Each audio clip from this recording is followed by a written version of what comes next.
Rahayu. Para pemirsa yang saya hormati, kita berjumpa kembali dalam kegiatan Yayasan Raket Prasojo, sebuah lembaga pengkajian, pelestarian dan pengembangan budaya Nusantara. Nah, para pemirsa yang saya hormati, saat ini kita di Kota Semarang. Ini beberapa waktu yang lalu, barangkali pemirsa yang nasionalis ini masih ingat betul bagaimana ketika Islam radikal itu dibubarkan oleh sebuah ormas nasionalis. Pemberitaan di media waktu itu cukup viral, yaitu organisasi massa Ganaspati. Nah, sekarang kita di kantor sekretariat Ormas Ganaspati tadi. Ganaspati ini, nah ini benderanya, patakannya. Ganaspati itu singkatan dari Garda Nasional Patriot Indonesia yang cinta tanah air. Nah, selain itu, beberapa hari yang lalu, Ketua Ganaspati, Mas Ratio, ini munggah di channel YouTube-nya bagaimana proses KTP-nya menjadi aliran kepercayaan. Yang selama ini banyak teman-teman yang seperti awang-awangan, karena dikiranya untuk ngurus KTP menjadi tidak beragama tapi aliran kepercayaan. Ini karena awang-awang dikiranya sulit, dikiranya sukar, padahal ternyata mudah saat ini. Di sisi lain, ternyata di dunia ini ada 4.200 agama. Enggak sedikit ya. Kalau orang Indonesia yang kalau istilahnya anak muda, lungone kurang adoh, ya perginya kurang jauh, kopinya kurang kental, kuotanya kurang banyak, tidurnya kurang malam, hanya terkotak pada satu kota, ya, satu lingkungan, satu komunitas, dianggapnya agama di dunia ya cuma agamanya itu aja. Itu paling benar. Atau minimal dia ada pengetahuan di Indonesia ini mengenal ada 6 agama: Islam, Kristen, Katolik, Hindu, Buddha. Setelah itu baru beberapa tahun terakhir ini, kalau nggak salah pada masa Presiden Gus Dur, Konghucu diresmikan menjadi salah satu agama resmi pemerintah negara Indonesia, sehingga akhirnya mengenalnya 6 agama. Padahal di dunia itu ada 4.200 agama, ada 2.500 nama Tuhan. Jadi setiap manusia, setiap agama ini memiliki Tuhan menurut versinya masing-masing, menurut imajinasinya masing-masing. Dan jangan khawatir, agama tadi dan Tuhannya tadi benar-benar sesuatu yang benar menurut versinya dan menurut pengikutnya. Tetapi kalau untuk pengikut yang lain ya belum tentu. Dan tidak ada yang salah menurut pengikutnya. Sehingga hebatnya Indonesia ini, dasar negara kita adalah Pancasila. Sehingga walaupun kalau sekarang kan 6 agama, terus setelah itu sekarang ditambah dengan bolehnya seseorang mencantumkan kepercayaan lokal. Nah, kepercayaan lokal ini menurut data yang ada di seluruh Indonesia ini ada kurang lebih 350 kepercayaan lokal, dan semua memiliki nama agamanya masing-masing. Dan jangan khawatir semuanya benar. Yang penting kita jangan sampai menyalahkan orang lain, menyalahkan kepercayaan orang lain, menyalahkan keyakinan orang lain. Dan yang terpenting, kita tidak boleh menipu dan merugikan orang lain atau pihak lain. Bahkan kalau kita semua jujur, barangkali 90% lah, saya nggak mau menyebut 100%. Masyarakat di bangsa Indonesia ini mengenal kata Tuhan, ya, saya garis bawahi lagi, mengenal kata Tuhan. Belum mengenal Tuhan, baru mengenal kata Tuhan, itu pun dari referensi orang lain. Dan lucunya, dan juga ini fakta, yang mengenalkan sebutan kata Tuhan itu pun belum tentu dia mengenal Tuhan. Coba kita lihat itu anak-anak kecil itu TK, SD itu ya, itu awalnya kan dia nggak tahu kalau ada Tuhan, tapi oleh guru-gurunya dikenalkan, anak-anak ada Tuhan yang menciptakan kita, namanya ini. Baru setelah itu sang anak-anak tadi, oh ternyata ada Tuhan. Sebelum itu kan anak-anak tadi menganggap ya tidak ada Tuhan. Sehingga kalau kita mau jujur, Tuhan itu merupakan imajinasi manusia. Karena kita tinggal di Indonesia dan dasar negara kita adalah Pancasila. Sila pertama adalah ketuhanan yang Maha Esa. Ya, orang Indonesia wajib bertuhan. Walaupun prosesnya ini jarang sekali yang mereka melakukan proses pencarian Tuhan. Rata-rata itu tadi mengenal sebutan Tuhan dari orang lain. Baru setelah itu mengenal sebutan Tuhan dari buku. Dan banyak sekali kalau ini para guru SD, TK itu kalau mau jujur, loh dirinya sendiri itu loh belum mengenal Tuhan, tapi sudah berani mengenalkan sebutan Tuhan tadi pada anak didiknya. Sang guru tadi belum pernah mengalami proses pencarian Tuhan. Sehingga seharusnya kalau kita kembali ke Pancasila yang asli, ya tentunya seharusnya memang agama itu privasi, bukan ranah publik. Nah ini kita akan bincang-bincang dengan Ketua Umum Garnaspati yang terkait tentang Tuhan itu imajinasi manusia. Sehingga beliaunya itu yang dulunya beragama A, terus sekarang di kolom KTP-nya tertulis aliran kepercayaan, ngeten nggih Mas Ratio. Nah, para pemirsa kita akan tanya pada beliaunya. Rahayu Mas Ratio. Rahayu Pak Romo Sutrimo. Terima kasih, kita terima kasih ini sudah diundang ke Semarang, difasilitasi ya. Dan kita ingin mendengarkan pengalamannya Mas Ratio tentang Tuhan tadi. Silakan Mas Ratio. Nggih. Matur sembah nuwun Romo Sutrimo dan matur sembah nuwun para kadang yang saya sudah diberi kesempatan ini nggih. Berbicara mengenai Tuhan dalam pemahaman saya. Ya sebagai seorang Jawa yang menghayati ajaran Jawa, maka sebenarnya leluhur Jawa kita itu sudah memberi petunjuk, mengajarkan kepada kita bahwa Tuhan itu tan kena kinaya ngopo. Jadi sebenarnya memang Tuhan itu sudah tidak bisa diseperti apakan lagi.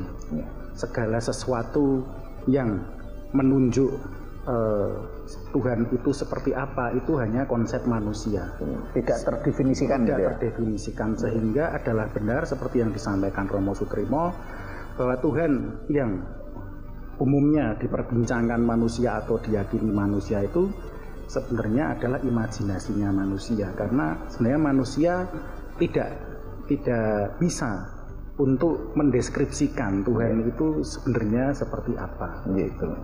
Jadi kalau menurut pemahaman Jawa yang saya pahami, awal mula semuanya itu adalah suwung. Jadi segala apapun yang terlihat ada atau terjadi itu sebenarnya hanyalah fenomena dumadi, seperti buih-buih ombak. Jadi buih-buih ombak itu adalah hanya merupakan fenomena yang kemudian akan lenyap, begitu. Jadi seperti manusia, diri kita, tubuh kita ini, kalau kita amati benar-benar, sejatinya itu yang ada itu adalah suwung, begitu. Jadi segala apapun itu, baik fisik kita maupun pemikiran kita, perasaan kita, itu hanya timbul dan tenggelam saja, begitu. Jadi sehingga bahkan kalau merujuk pada serat Jawa kuno, ada di sebuah kitab, saya lupa judulnya, itu masih disimpan di Bali, kitab Gomo Buddho, saya ingat saya ya. Itu mengenai sebutan Sang Hyang Toyo. Toyo itu saya telusuri di kamus Jawa kuno Kawi, itu artinya adalah suwung. Jadi sebenarnya Sang Hyang Toyo itu adalah awal mulanya penyebutan oleh orang Jawa zaman dulu untuk menyebut Tuhan. Tetapi kemudian ketika agama Buddha ya, masyarakat mengenal ada agama Buddha gitu. Itu Sang Hyang Toyo juga disamakan dengan Buddha gitu. Tapi sebenarnya Sang Hyang Toyo itu konsep atau sebutan asli Jawa untuk menyebut Tuhan. Beda dengan Buddha ya. Beda dengan Buddha. Gitu. Jadi dan sebenarnya lagi nih, Buddha pun kalau ini menurut orang Jawa, asalnya juga dari Jawa. Dari Jawa. Itu dari ajaran Jawa sebenarnya. Begitu. Terima kasih, Mas Ratio. Terima kasih. Nah, para pemirsa yang saya hormati, kita ini kan di Indonesia, sehingga mulai kecil sudah didogma, ada Tuhan, namanya ini. Dan kalau kita mau jujur, itu memang imajinasi manusia. Coba kalau kita berandai-andai, kita ini lahir di negara sekuler atau di negara ateis, tentunya mereka tidak akan berpikir ada Tuhan. Ya, Tuhan itu tidak ada gitu. Sehingga ketika ada pertanyaan, dulu mana Tuhan dengan manusia? Ya tentunya dengan konsep ini ya dulu manusia. Ketika coba kita lihat anak-anak kecil itu, mereka belum mengenal Tuhan. Ya mereka menganggapnya Tuhan tidak ada. Tapi setelah gurunya mendikte, mendogma, mendoktrin, ada Tuhan namanya ini, baru terpikirkan mereka adanya Tuhan. Berarti ada manusia dulu berimajinasi tentang Tuhan, baru Tuhan itu ada. Nih, jadi itu Tuhan. Tuhan itu imajinasi manusia. Nah ini supaya gayeng, supaya bertambah mampu memberikan pencerahan kepada seluruh pemirsa, pada pencerahan pada bangsa ini, supaya kita semua berpikir sehat, karena hanya dengan nalar sehatlah bangsa ini akan selamat dan kembali jaya. Ini saya minta ini dulu sebelum ke Mas Dandung selaku ketua 1 Ganespati, saya ke Mas Danar dulu. Nah, silakan Mas Danar ini kalau di Facebooknya akunnya Ki Ageng Bumi Mangir kan. Tulisannya banyak di upload orang, di share orang. Silakan Mas Danar. Terus Mbah Nuwun, dumateng Rama Trima, dumateng Kang Mas Ratio, Rahayu Sagung Dumadi, Rahayu Kemuliaan Jagat, matur sembah nuwun dumateng para pemirsa. Pakai bahasa Indonesia mawon? Iya, bahasa Indonesia. Jadi temanya kali ini tentang Tuhan. Tuhan itu imajinasi manusia. Imajinasi manusia. Jadi tadi sudah panjang lebar disampaikan Romo Sutrimo juga dari Mas Ratio mengenai pemahaman Tuhan menurut dalam konsep Jawa Mas. Nah, sementara istilah Tuhan sendiri itu kan dari bahasa Melayu. Terus mungkin. Dari Tuan. Dari kata Tuan. tuan. Untuk Tuan itu tunggal. artinya doro. Doro, ya. Jadi sesuatu yang kita anggap sebagai doro kita. Ya. Di mana kita mengabdikan diri kita, mengabdikan jiwa raga kita, pejah gesang derek, Ya. doro. Nah, itulah asal kata Tuhan yang kita kenal saat ini dalam bahasa Indonesia, itu dari akar kata Melayu. Nah, sementara kalau bagi kita orang Jawa sendiri, jauh sebelum muncul kata Tuhan, kita sudah mengenal dengan sebutan Gusti. Ya. Ya. Nah, Gusti itu banyak versi yang mengatakan salah satunya berasal dari akronim Bagusing Adi. Ya. Karena hanya Tuhan itu hanya bisa ditemui oleh orang-orang yang atine apik, hatinya bagus, hatinya bersih. Jadi makanya ketika kemudian muncul datangnya ajaran-ajaran impor masuk ke bumi Nusantara, oleh orang Jawa tetap tidak menghilangkan istilah Gusti. Ketika ada orang Jawa kemudian memeluk agama Buddha, ya Gusti Buddha. Ya. Ketika ada orang Jawa memeluk Katolik Kristen, Gusti Yesus. Ya. Ketika ada orang Jawa memeluk Islam, sebutannya menjadi Gusti Allah. Nah, itulah tadi Romo Sutrimo menyebut bahwa di dunia ini ada kurang lebih 4.200 agama dan 2.500 penyebutan nama Tuhan. Nama Tuhan. Nah, padahal Tuhan ki apa itu saja. Nah, Tuhan itu ada banyak versi. Ya. Orang Jawa menyebutnya Gusti. Kalau orang Barat menyebutnya Lord, ya, God. Ya. Nah, God itu pun juga ada salah satu versi yang pernah saya baca itu sebenarnya terdiri dari 3 kata. G, O, dan D. G itu artinya generator, Ya. atau creator. Ya. Jadi sesuatu yang memiliki sifat pencipta. Ya. Kemudian O adalah operator. Operator berarti yang memiliki sifat memelihara. Ya. Yang terakhir adalah D, destroyer. Destroyer adalah yang memiliki sifat pelebur. Nah, ini juga kalau saya lihat konsep istilah God dalam bahasa Inggris itu sebenarnya juga merujuk kepada ajaran Weda, Trimurti, di mana dikenal Brahma sebagai sosok pencipta, the creator, kemudian Vishnu sebagai sosok pemelihara atau operator, dan yang terakhir adalah sosok Shiva sebagai sang destroyer. Artinya apa? Tuhan dalam konsep ribuan tahun, dari sejak pertama kali kitab Weda ditemukan, dibuat oleh Resi Vyasa sekitar 3.500 tahun sebelum Masehi hingga saat ini, konsepnya tidak banyak mengalami perubahan. Jadi ada konsep penciptaan, Sang Maha Pencipta atau Gusti Kang Murba Wiseso, ya kalau menurut orang Jawa. Kemudian ada sifat pemelihara, dan yang ketiga adalah sifat pelebur.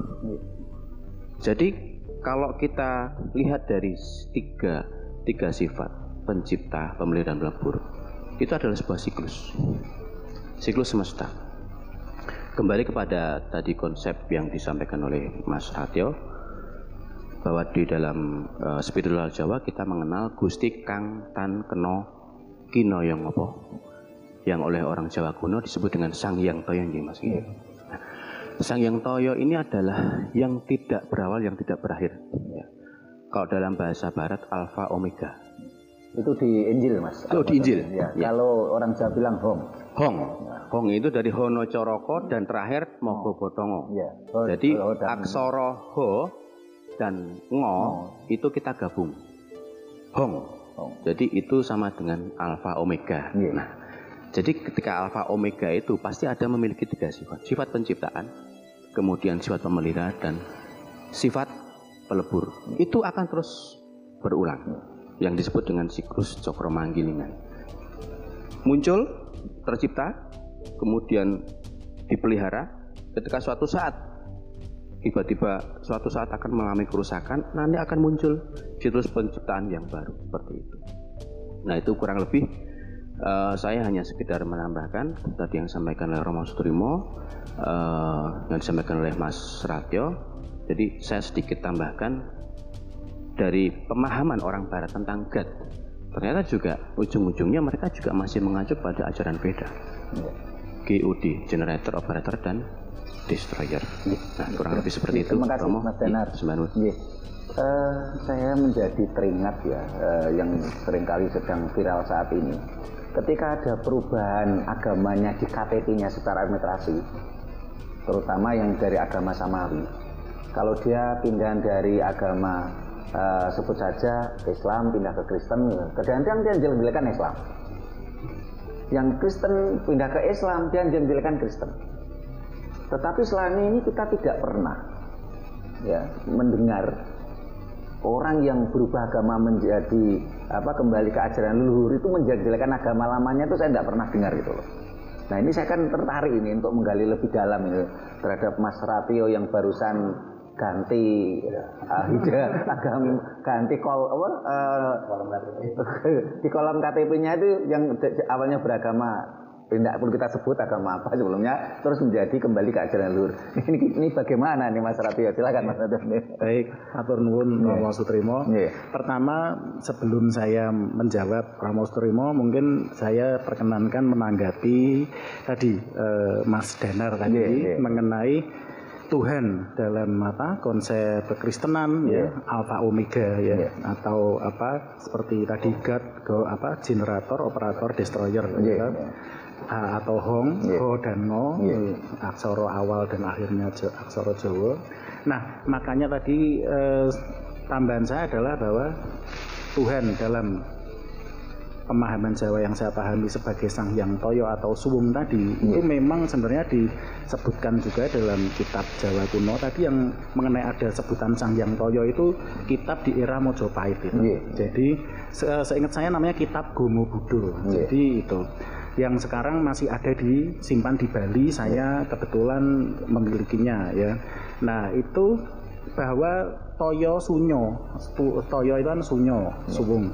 Itu Sunyo sangkaning sembah dan Sunyo itu paraning sembah. Makanya tadi cocok dengan pemahaman Alpha Omega. Jadi Suwung itu awal dan akhir. Jadi sebenarnya yang nyata yang ada itu justru adalah Suwung tersebut. Maka pemahaman Jawa kuno Tuhan itu ya yang kita kenali kalau kita semedi sampai Suwung, nah itu Tuhan. Jadi, nah kembali ke menanggapi yang Romo Sutrimo. Umumnya orang menjelek-jelekan gitu ya, misal dari Islam ke Kristen, Kristen ke Islam. Mungkin karena pertikaian atau dosa asal mungkin, pertikaian bibit asal antara masa lalu, antara agama Samawi tersebut gitu ya. Cuman kalau kita di Jawa, penggaya Jawa, itu kan masalah mengenai kita pencerahan spiritual nih, Pak Sutrimo. Sehingga yang kita hayati hal tersebut gitu. Jadi dan lebih kepada bukan menjelek-jelekan tapi mengajak kepada wong Jawa. Ya wong Jawa itu supaya bali kepada Jawane. Artinya kita Jawa, wong Jawa, leluhur Jawa itu sudah sangat adiluhung. Sehingga tidak perlu menjelekkan agama lama gitu ya. Tidak perlu menjelekkan, tapi paling kalau kita ini sifatnya mengajak ayo kita kembali kepada ajaran leluhur kita. Karena itu sudah sangat tinggi gitu. Terima kasih Mas Ratio. Nah, para pemirsa, banyak beredar berita hoax atau hoax ya di masyarakat. Katanya orang yang cinta pada budaya leluhur ya, terutama budaya Jawa, apalagi ke misalnya ke ajaran Jawa ini diceritakan hoaxnya itu katanya orang yang bodoh, orang yang kuno ya, orang yang misalnya berbau mistik dan sebagainya, tidak terpelajar.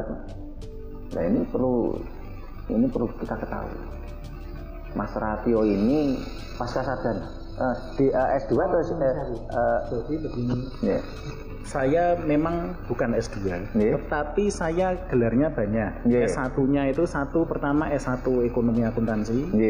Kedua saya itu profesi akuntan. Saya punya gelar akuntan. Saya publik, lulus juga sertifikasi akuntan publik sehingga punya gelar CPA, Certified Public Accountant. Lulus sertifikasi CA itu Chartered Accountant. Jadi kalau CPA itu gelar akuntan publik bagi Amerika, kalau CA itu gelar akuntan publik bagi Inggris.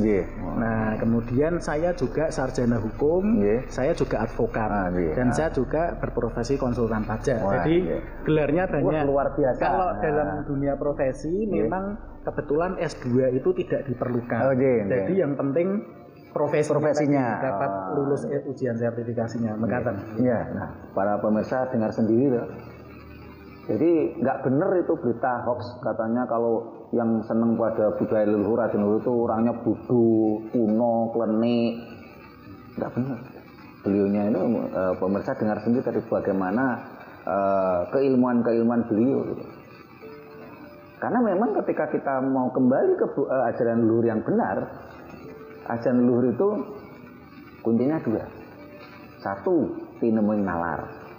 Tinemun nalar itu bahasa Jawa, kalau bahasa kerennya sekarang itu rasional. Yang kedua, kasunyata. Kasunyata ini bahasa Jawa. Kalau kita bahasa kerennya itu adalah realistik atau ilmiah akademis.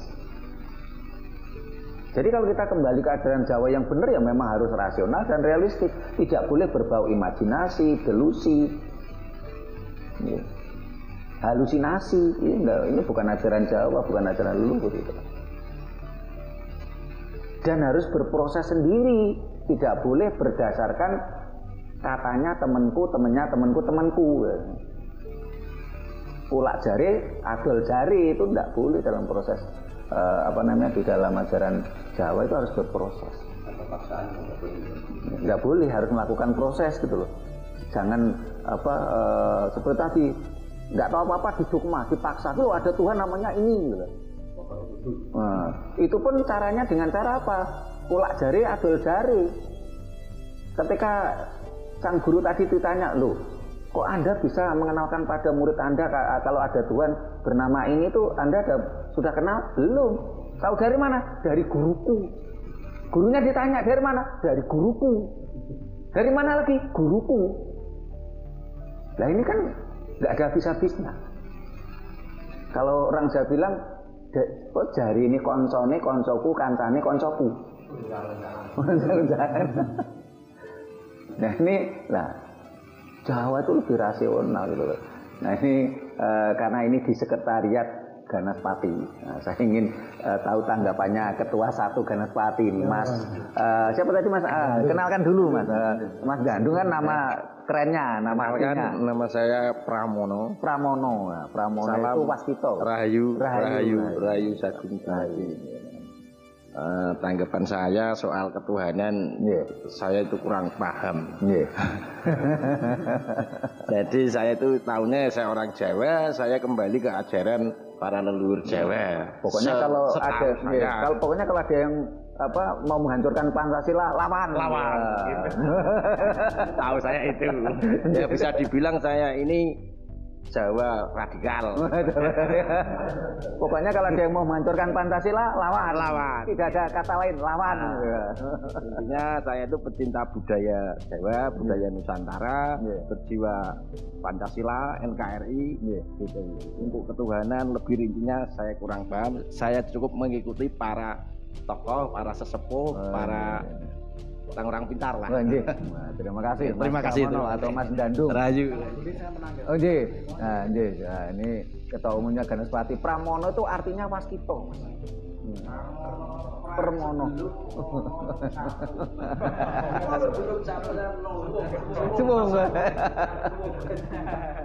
Silakan Mas Radio. Kalau boleh menanggapi bahwa Jawa itu kuno, irasional, terus orang yang mencintai budaya Jawa itu bodoh, lah itu sangat keliru. Itu hoax gitu ya. Hoax, dan kita bisa bilang, kita bisa menjawab dengan data ya. Kalau dibilang orang Jawa itu bodoh, leluhur Jawa itu bodoh, lah contoh ya, itu dari badan resmi pemerintah itu menerangkan bagaimana sih sebuah candi itu dibuat.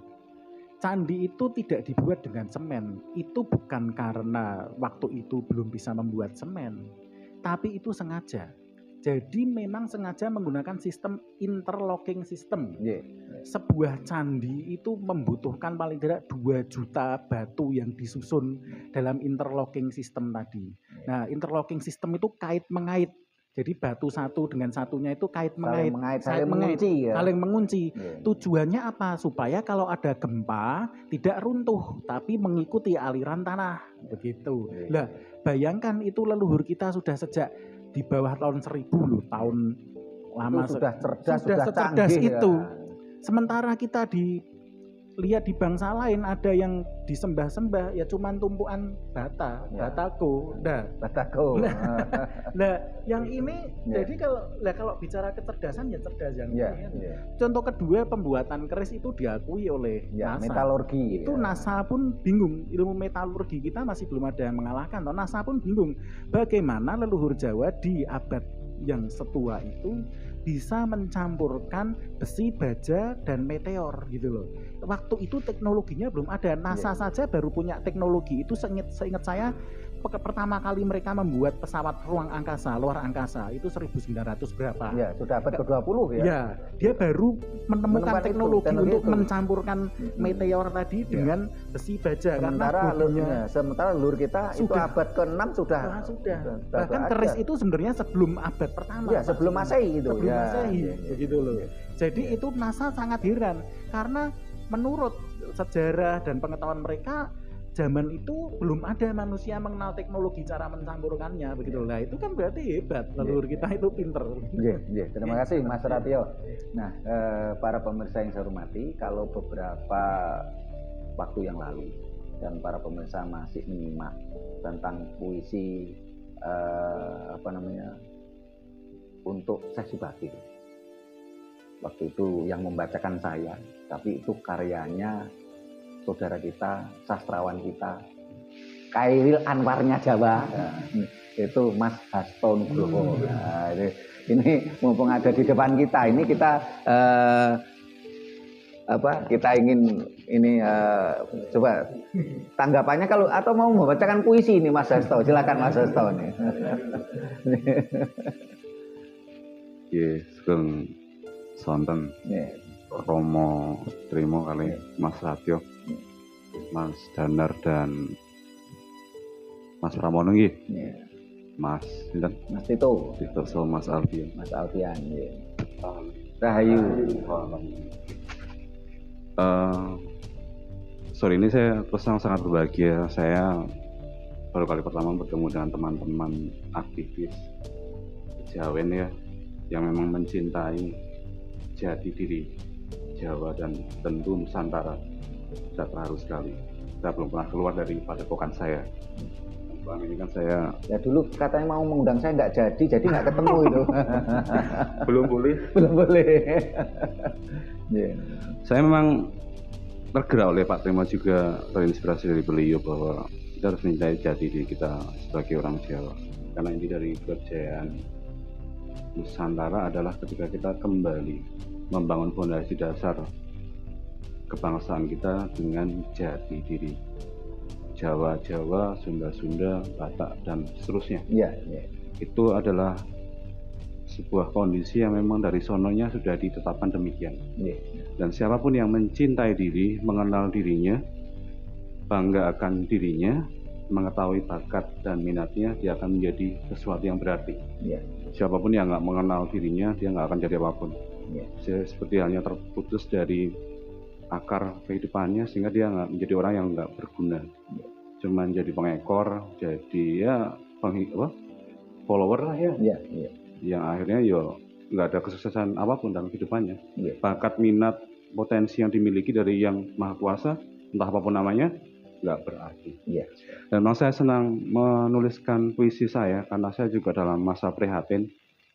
Jadi dalam sela-sela keprihatinan saya sering ingin nulis sesuatu yang kadang lucu, karena saya nggak bisa nulis yang baik, hanya sebatas hanya keinginan tapi memaksakan diri seringkali. Jadi secara sastra nggak bagus.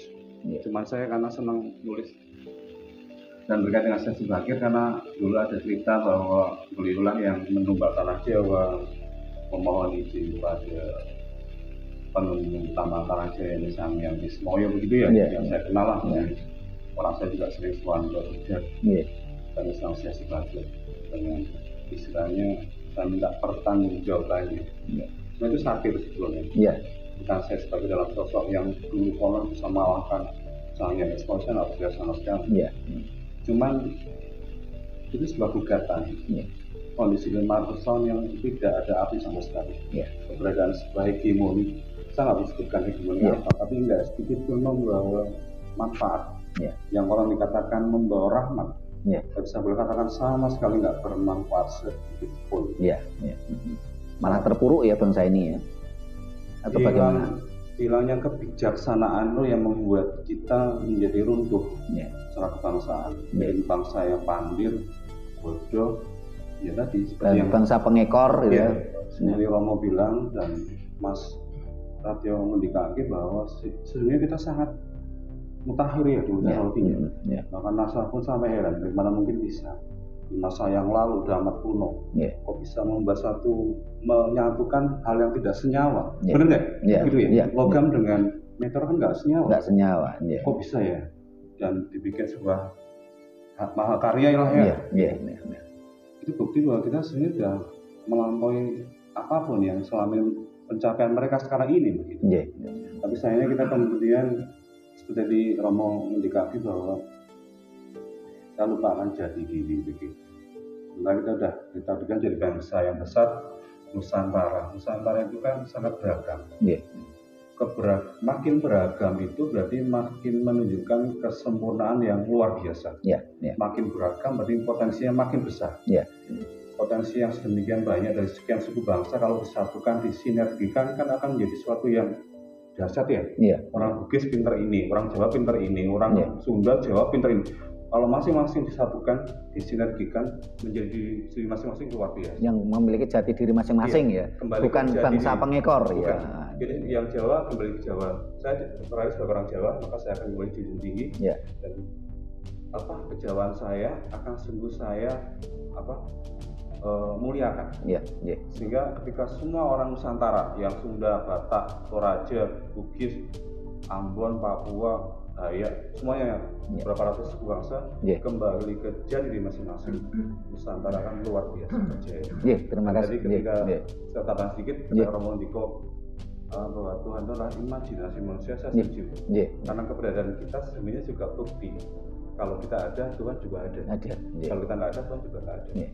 Karena nggak ada yang mengakui, nggak ada yang menyebut ya. Seperti itu. Kurang lebih begitu. Terima kasih Mas Hasto Nugroho.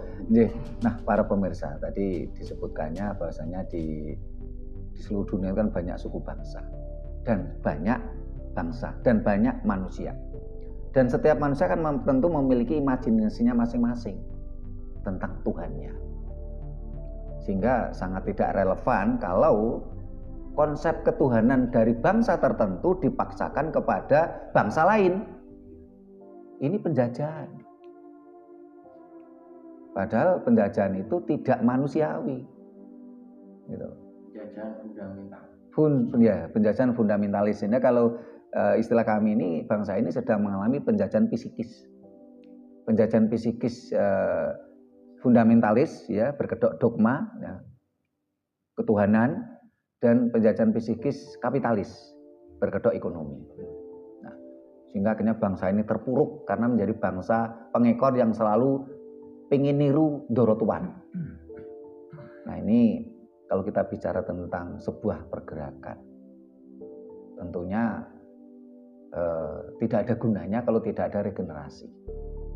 Nah, di tengah kita juga ada anak muda ini. Saya ingin kalau tadi kan yang tua-tua ini minimal udah punya anak semua. Nah, ini saya ingin dengar ini tanggapannya generasi muda kita, Mas Alfian. Silakan Mas Alfian.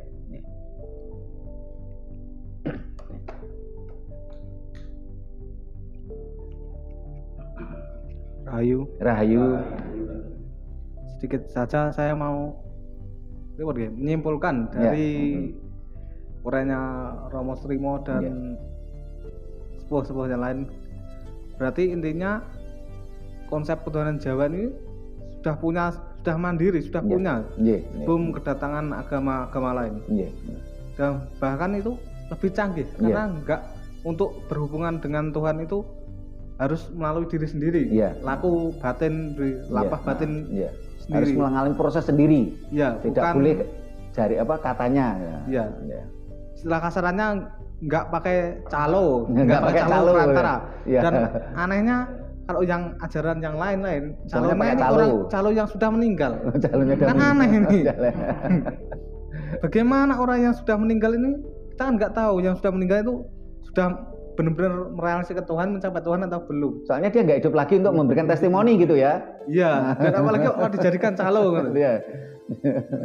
Iya, Mas. Ya sebagai generasi muda Jawa saya bertanya tentang hal itu, Pak. Ingin menggali ini lebih dalam. Terima kasih Mas Alfian. Saya jadi teringat ini. Kemarin ada tulisan temen itu yang menceritakan begini. Ada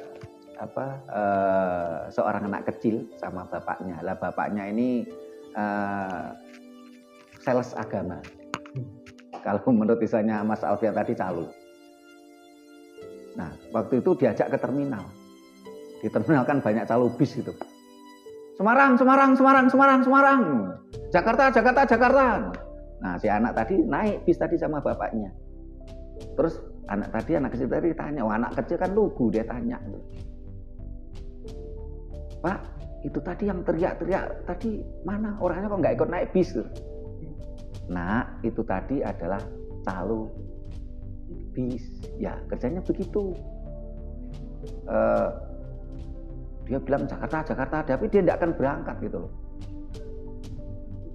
Sehingga terus akhirnya anak kecil tadi bilang, Pak, kalau begitu Bapak lah jangan jadi calo lah.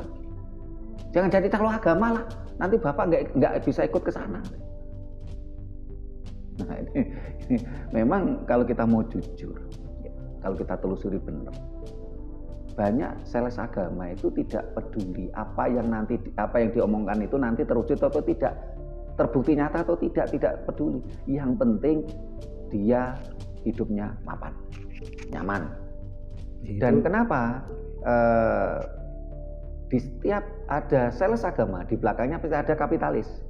Kenapa? Karena ketika sebuah bangsa mabuk dogma, mabuk agama, bangsa tadi mudah diperbudak dan SDM-nya rendah, mudah diperbudak, SDM-nya pasti akan mudah dikeruk. Nah, ini bangsa ini harus cerdas, jangan mau jadi pengikut Ndoro Tuhan terus-menerus. Nah, ini Mas Ratio mau menambahkan, silakan Mas Ratio. Tertarik dengan statement Romo Sutrimo mengenai calo tadi. Ya itulah sebenarnya fenomena teroris itu kan. Dari dulu, dari sejak di bawah tahun 1000 itu yang menyuruh orang perang-perang atas nama agama itu. Tidak pernah maju perang. Nah di belakang. Mati terakhir. Kalau kalah ya baru mati kan. Jadi yang suruh maju ya bawahan-bawahannya, umat-umatnya, masukannya. Ya itu harusnya kita maksudnya jangan mau dibodohi. Mekaten tambahan. Terima kasih Mas Ratio. Nah ini di antara yang hadir ini kan satu yang belum saya minta tanggapan ini. Ini Mas Tito ini. Tito Hersanto. Alias panggilannya IO. Lah ini tanggapannya bagaimana tentang Tuhan itu imajinasi manusia. Silakan Mas sambil perkenalkan ke pemirsa ini. Selamat sore pemirsa di rumah. Terima kasih kesempatan yang diberikan perihal tema siaran hari ini tentang keluar imajinasi itu memang benar. Artinya bisa menceritakan tapi tidak bisa mewujudkan, membuktikan. Saya jadi teringat perkataan mendiang bapak saya, kowe aja percaya tembung jari, biar penting mengatakan bapak ibumu atau kakek nenekmu, kamu harus bisa membuktikan. Nah, Kemudian terkait dengan bertuhan atau ketuhanan itu, lantas saya bertanya, kalau cara Jawa gimana, Pak? Caranya Jawa itu tanpa coro. Loh kok tanpa coro carane piye to, Pak? Ya tanpa coro carane itu carane.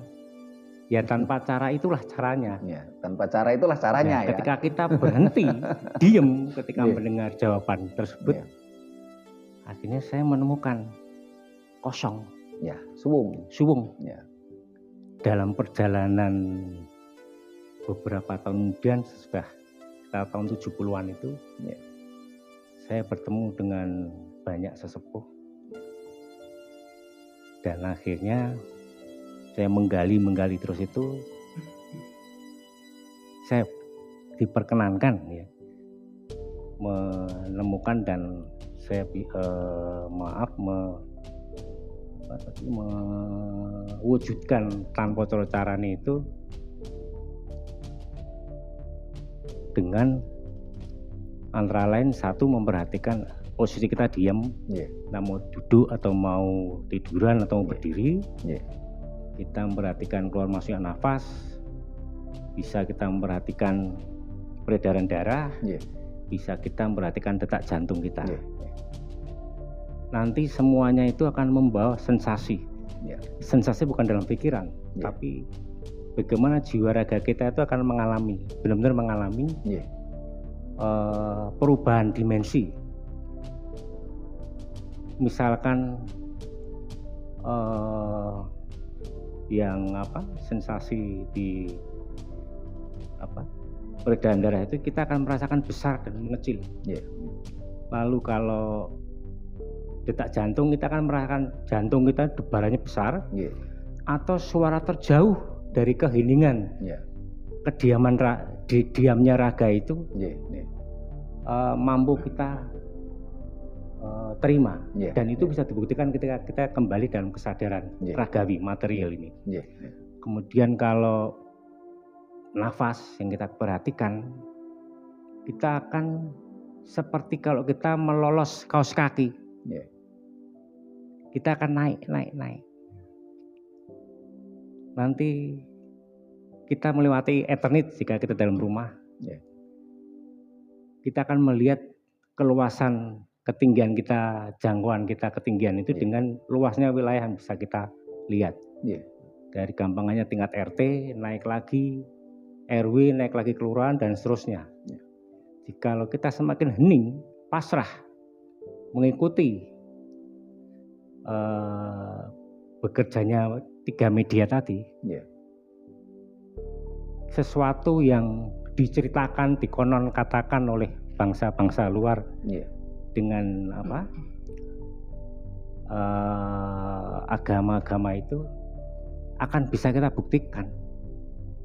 Tidak sudah kita mati, tapi justru kita kan masih berbadan ragawi ini bisa kita buktikan. Dalam praktek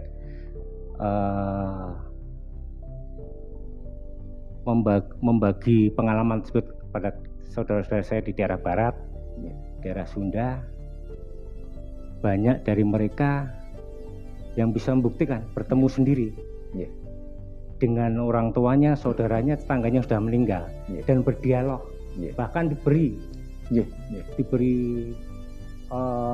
petunjuk akan terjadi apa, juga ada yang diberi jurus, ada yang diberi energi. Itu real, itulah bertuhan atau ketuhanan Nusantara. Terima kasih. Bukan bertuhan konon katanya. Mari kita kembali ke ajaran Nusantara. Terima kasih. Rahayu.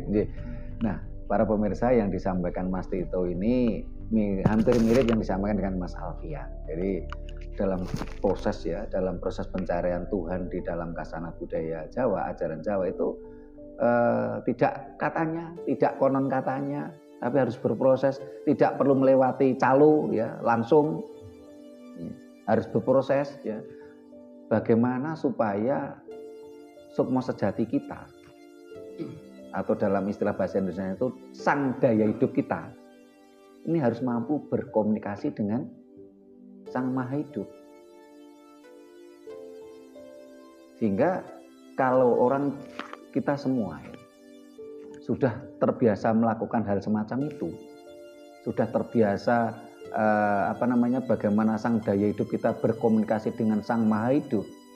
Kalau ini merupakan proses, ada istilah manunggaling kawula Gusti, dan juga ada istilah itu ngelakoni mati sakjroning urip, karena sudah terbiasa komunikasi antara sang daya hidup kita dengan sang maha hidup. Sehingga di dalam ajaran Jawa tidak ada sebuah rasa kematian itu menakutkan, itu enggak gitu. Karena dalam kasana budaya Jawa malah dikatakan urip iku langgeng, hidup itu kekal. Yang tidak kekal kan raga kita. Bagaimana sang hidup kita mampu berkomunikasi dengan sang maha hidup. Nah, ini luar biasa ini para pemirsa. Jadi setiap manusia, setiap bangsa memiliki konsep dan memiliki imajinasi tentang Tuhannya sendiri-sendiri. Mudah-mudahan bangsa ini semakin tercerahkan supaya tidak terus-menerus menjadi budak, pengikut bangsa lain hanya sekedar konsep ketuhanan. Karena kita juga memiliki konsep sendiri. Ini saya jadi teringat karena anggota kita ini kan Nusantara. Saya teringat ketika saya pergi ke Batak ya, ke Dayak, ke Banjar ya, saya ketemu dengan teman-teman. Ada di antara mereka itu sangat mengagumi budaya Jawa secara umum. Ada yang mengagumi dengan apa yang kami lakukan. Terus mereka ingin belajar. Bahkan mereka mengatakan, "Enggak apa-apa Pak, saya pokoknya ingin belajar. Itu walaupun pakai bahasa Jawa enggak apa-apa lah. Saya juga ingin tahu bahasa Jawa gitu ya." Saya mengatakan kepada mereka, kalau saya harus memaksakan konsep ketuhanan ala Sutrimo, ya, lah kan konyol gitu loh. Karena konsep ketuhanan menurut Sutrimo dengan konsep ketuhanan menurut teman-teman Batak kan tidak sama. Imajinasinya juga tidak sama gitu loh. Sehingga semua itu ya biarlah dengan konsepnya masing-masing. Dan itulah Tuhan semesta. Karena kalau Tuhan semesta itu pasti ruwa bineda. Karena memang alam semesta ini warna-warni. Nah, kalau ada konsep Tuhan mengajarkan versi Tuhan itu benci pada sesuatu, lah itu kita pertanyakan. Kalau Tuhan kan membenci sesuatu itu kan perlu kita pertanyakan. Loh, kalau benci ngapain diciptakan? Berarti Tuhan kan tidak maha itu. Loh, kalau benci ya nggak usah diciptakan. Berarti dia tidak maha gitu loh. Dia bukan Tuhan semesta, tapi Tuhan menurut versi manusia bangsa tersebut. Tuhan imajiner. Sehingga konsep Tuhannya masih membenci sesuatu gitu. Loh, kalau Tuhan semesta kan dia tidak perlu membenci tuh. Karena semua kan ciptaannya, kenapa harus dibenci gitu loh. Nah, ini tambah gayeng ini. Ini ada yang mau ditambahkan ini Mas Danar atau Mas Roti? Ya, silakan. Iya, menarik sekali. Jadi saya sedikit ingin menambahkan, ini salah satu kidung favorit saya, Romo. Yeah. Ini juga salah satu tetembangan kidung Pangkur Serat Wedotomo. Anggitanipun Kanjeng Gusti Arya Pangeran Mangkunegara ingkang kaping sekawan, atau KGPA Mangkunegara yang keempat. Ini yang sering saya tembangkan tiap malam. Jadi kidung ini mengingatkan kita akan konsep ketuhanan, tauhidnya wong Jawa. Asli seperti apa? Konsep ketuhanannya Jawa gitu ya? Ya, konsep ketuhanan Jawa yang sungguhnya seperti apa ini? Menurut versi Mangkunegara IV. Versi Kanjeng Gusti Mangkunegara IV nggih. Jadi kira-kira seperti ini. Jadi saya ambil dari podo atau bait yang ke-13 dan 14 nih. Ditembangke, Mas? Nggih. Tan samar pamoring suksma sinuksmaya winahya ing sepi sinimpen telenging kalbu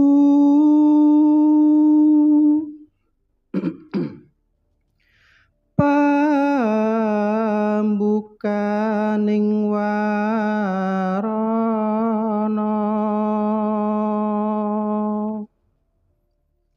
tarlen saking liep layap ing aluya pindha pesat ing sumpena sumusup ing rasa jati.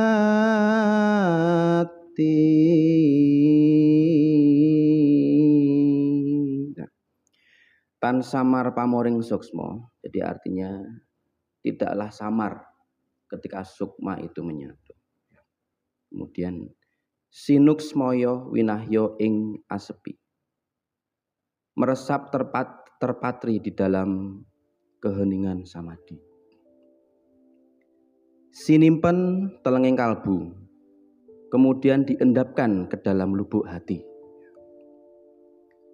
Pambukaning warana menjadi pembuka tabir alam niskala. Jadi ketika dalam keadaan sukma kita menyatu dalam keheningan samadhi, kemudian terendap di dalam lubuk hati, disitulah tabir semesta itu akan terbuka. Tarlen saking liep layap ing aluyup, berawal dari keadaan antara sadar dan tiada sadar. Jadi kalau dalam konsep pikiran sadar, jadi ada gelombang alfa, beta dan theta ya. Nah, jadi ini adalah gelombang theta. Ketika pada saat kita keheningan samadhi, pada saat kita masuk ke dalam proses masuk ke dalam alam suwung. Jadi antara sadar dan tidak sadar. Pindha pesat ing sumpena, merasakan seperti terlepasnya sebuah mimpi. Sumusup ing rasa jati, disitulah merasuknya rasa yang sejati. Kemudian saya lanjut di podo yang 14. Sajatine kang mangkono wus kahanan nugrahaning Yang Widi balik alaming suwung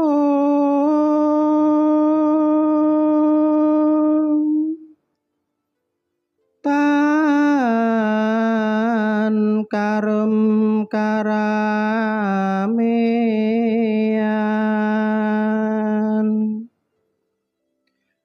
ingkang sipat wisesa winisesa wus mulih mulanira mulane wong anom sami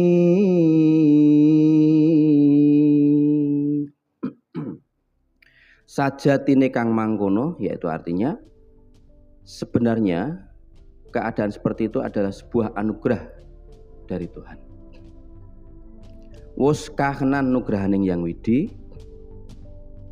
balik alam ngaswung. Jadi kembali kepada alam kosong, kepada alam suwung. Alam suwung, alam kosong. suwung, alam suwung. Kosong sama suwung beda. Kemudian tan karem karamean, yaitu orang yang tidak lagi mengumbar nafsu duniawi. Engkang sifat wisesa winisesa dan juga bersifat kuasa menguasai. Wus mulih mulanira, itulah kembali ke asal muasalmu.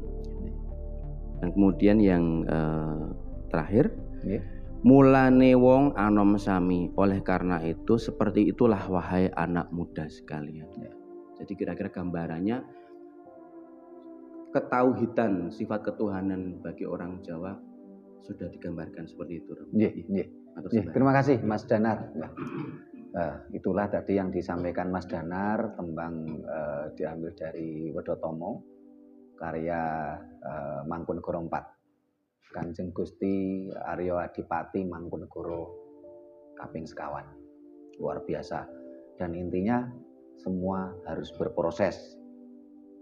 Bagaimana kita mampu menjadikan nuansa suwung.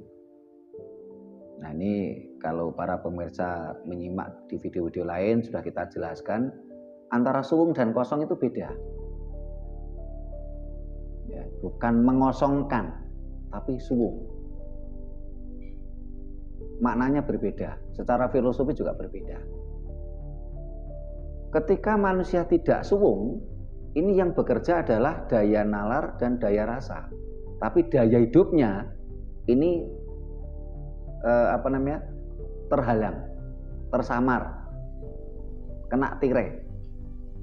Nah, bagaimana supaya suwung, daya nalar dan daya rasa diistirahatkan, bukan dikosongkan, akhirnya daya hidupnya akan muncul supaya mampu berkomunikasi dengan Sang Maha Hidup dan harus berproses. Sekali lagi saya tekankan, di dalam budaya Jawa, dalam ajaran Jawa, yang penting adalah berproses. Ngilmu iku kelakoni kanthi laku. Tidak boleh menurut katanya temanku, temennya temanku, temennya temanku. Tidak boleh gitu loh. Tidak boleh menurut riwayat jari ini, kulak jari, tidak boleh. Harus berproses. Karena setiap proses spiritual antara si A, si B, si C itu tidak sama. Dan tidak boleh kita memaksakan pengalaman spiritual kita kepada orang lain. Sehingga itulah ketika teman-teman saudara-saudara kita anggota Raket Prasojo yang dari suku lain, yang bukan suku Jawa, itu ketika mereka ingin belajar, saya tidak mengajari mereka dengan bahasa Jawa. Tetapi mereka saya ajari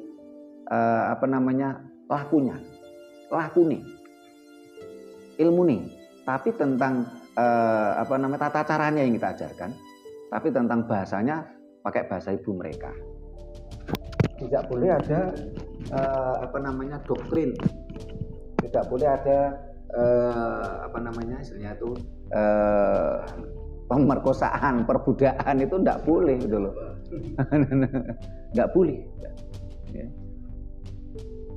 Karena setiap manusia, setiap bangsa itu pasti punya imajinasinya masing-masing tentang Tuhannya. Jangan dipaksakan. Biarkan mereka berpikir sehat. Itu pun kalau di Indonesia, karena di Indonesia itu dasarnya Pancasila, ketuhanan. Kalau di negara sekuler, ateis ya beda lagi. Mereka menganggap Tuhan itu tidak ada. Bahkan kalau kita mau jujur, negara-negara sekuler itu lebih maju, peradabannya lebih tinggi ketimbang negara-negara yang mabuk dogma. Dan leluhur kita yang sempat tadi disampaikan Mas Ratio, ya, dengan teknologi metalurginya, dengan teknologi konstruksinya, candi, pada waktu itu leluhur kita itu juga tidak mabuk dogma. Karena memang keyakinan ini ranah privasi, ranah pribadi. Jangankan orang lain. Sebuah rumah tangga suami istri itu keyakinannya bisa beda kok. Tetapi saat ini oleh negara kita kan dipaksa supaya secara administrasi sama. Kan secara administrasi, tapi secara keyakinan saya yakin mereka akan ada perbedaan keyakinan. Karena sesuai dengan cara berpikir masing-masing individu. Cuman kadangkala salah satu di antara mereka ngalah ya supaya tidak terjadi pertengkaran, kecekcokan ya. Ini nah para pemirsa yang saya hormati, ini sebelum kita akhiri diskusi kita tentang Tuhan itu sebenarnya imajinasi manusia. Ini sebelum kita tutup, Mas Ratio mau menambahkan? Nah, silakan Mas Ratio. Ya. Saya rasa sudah cukup. Sudah cukup. Semua sudah memberi ulasan pandangan ya. Jadi saya rasa sudah cukup. Semoga bisa berguna mencerahkan. Terima kasih Mas Ratio dan para pemirsa. Tadi kembali lagi saya tekankan, kita harus banyak belajar supaya kita tidak terkungkung dogma, tidak mabuk dogma. Di dunia ini ada 4.200 agama. Di Timur Tengah yang mirip Islam saja ada 11 agama. Jangan kita terkungkung dogma. Nasrani juga banyak itu. Memang ada 4.200 agama. Supaya apa? Supaya kita akan tidak sekedar mengenal Tuhan menurut versi kita masing-masing. Tidak hanya sekedar mengenal Tuhan menurut versi keyakinan kita masing-masing, tapi kita akan naik kemampuan spiritual kita. Kita menjadi mengenal tentang Tuhan semesta alam. Ciri-ciri Tuhan semesta alam adalah yang jelas kita semua paham ya, semesta alam itu kan warna-warni gitu loh. Yang tidak memaksakan sebuah warna pada orang lain, apalagi pada bangsa lain. Semoga apa yang kita sampaikan memberikan pencerahan kita semua. Pak Sutro, Nyun Sewu, mau menambahkan. Oh, nggih. Kalau boleh. Nggih. Ya paling ini ya terkait dengan ada banyak aliran, jangan merasa benar sendiri, terus dan lain-lain yang disampaikan Romo Sutrimo tadi. Paling saya ingin mengingatkan mengenai pidato Bung Karno 1 Juni 45. Pancasila itu sebenarnya Bung Karno waktu menyebut sila ketuhanan itu yang disebutkan Bung Karno adalah ketuhanan yang berkebudayaan.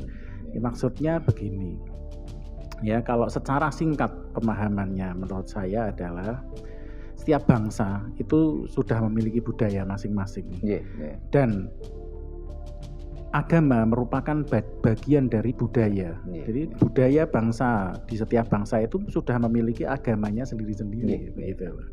Nah, artinya setiap bangsa itu hendaknya beragama menggunakan dasar agama yang ada di budayanya sendiri-sendiri, begitu loh. Jadi misal ini ya, Konghucu Tao itu agamanya orang Tionghoa di Tiongkok kan begitu nggih. Kalau Kristen Katolik ya zaman dulu datangnya ke Nusantara itu kan yang membawa orang Eropa, Wallondo, orang Barat kan begitu. Nah, Islam itu agamanya orang Arab kan gitu. Yang beragama Islam ya orang Arab kan begitu. Lah kita orang Jawa sudah punya ajaran spiritual sendiri, agama sendiri. Kalau orang Jawa ya agamanya ya harus berdasar ajaran leluhur Jawa kan, agamanya orang Jawa. Terima kasih Mas Ratio. Saya jadi teringat tentang salah satu video kita. Nah, para pemirsa silahkan simak juga video yang berjudul Ajaran Jawa, Ajaran yang Universal dan Tidak Memihak Bangsa Jawa. Kenapa? Karena kalau ajaran Israel memihak bangsa Israel, ajaran Arab memihak bangsa Arab. Tetapi ajaran Jawa itu tidak memihak bangsa Jawa. Barangkali masyarakat yang di sekitar masyarakat Jawa pasti paham betul itu. Sehingga kadang-kadang ada ucapan di masyarakat gini, "Oh, bocah iki kok ora Jawa." Oh, iku Cina kuwi kok Jawa banget. Berarti apa? Ajaran Jawa itu tidak memihak bangsa Jawa. Jangan serta-merta kita ini keturunan suku Jawa terus kita Jawa, belum tentu. Tetapi walaupun bukan keturunan suku Jawa, entah itu suku Madura, Bugis, Dayak, Batak, Inggris, Arab, Belanda, dia bisa menjadi Jawa ketika melewat proses yang panjang. Karena Jawa itu sebuah value. Jawa itu bukan sekedar suku. Jawa diartikan suku itu kalau nggak salah pada masa kolonial Belanda, terutama yang waktu itu Senogugronyo, untuk kepentingan politik divide et impera. Luar biasa. Jawa itu malah universal. Bahkan di dalam ajaran Jawa itu ketika bicara sebuah kebenaran, ini Roa Bineda. Roa Bineda itu adalah semua yang berwarna. Inilah alam semesta. Orang yang berbeda dengan kita itu belum tentu salah. Berbeda dengan ajaran Dayo, ini cenderung bicaranya hitam putih. Salah benar, hak dan batil. Pahala dosa, ya, hak dan batil, ya. Domba tersesat dan domba tidak tersesat. Ternyata leluhur kita luar biasa. Mudah-mudahan ini semakin tercerahkan kita semua, ya. Dan tetap saya betul-betul salut pada Mas Ratio ketika di luar sana yang awalnya agamanya Kristen pindah Islam, jelek-jelekan Kristen, sampai terjadi kasus sampai ke pengadilan yang Islam masuk Kristen, ya, jelek-jelekan Islam, atau Kristen masuk Islam, jelek-jelekan Kristen, gitu, sampai kasus ke pengadilan. Ya. Yang dari agama ini pindah begitu.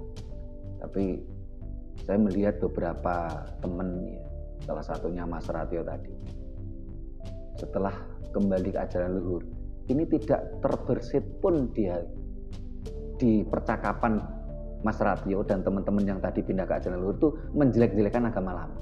Luar biasa, kematangan spiritual yang ada.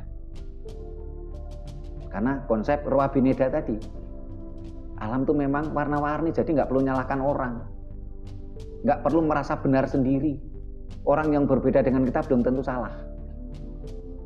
Nah, para pemirsa yang saya hormati, demikian tadi obrolan kita, diskusi ringan kita tentang ternyata Tuhan itu imajinasi manusia. Dan setiap manusia, setiap bangsa memiliki imajinasi tentang Tuhannya masing-masing. Mari kita merdeka secara spiritual.